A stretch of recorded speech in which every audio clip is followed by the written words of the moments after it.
Hello, traders. FX Pip Collector here. Today is Wednesday, October 1st, and this is my analysis for the pound yen, and we're going to start off on the 4-hour time frame.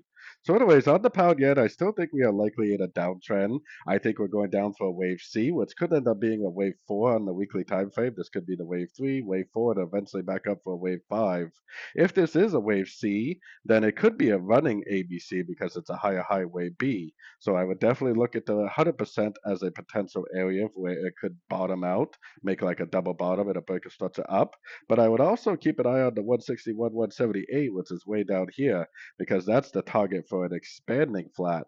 Target for a running flat is the 100% normally. Target for an expanding flat is the 161, 178%.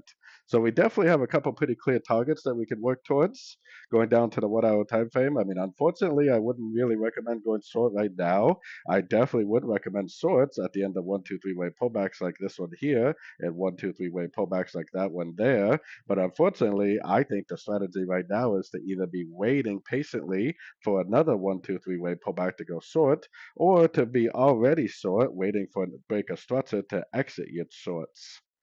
So anyways, don't forget to check out my website linked over here in the corner. And as always, thank you for watching and happy trading.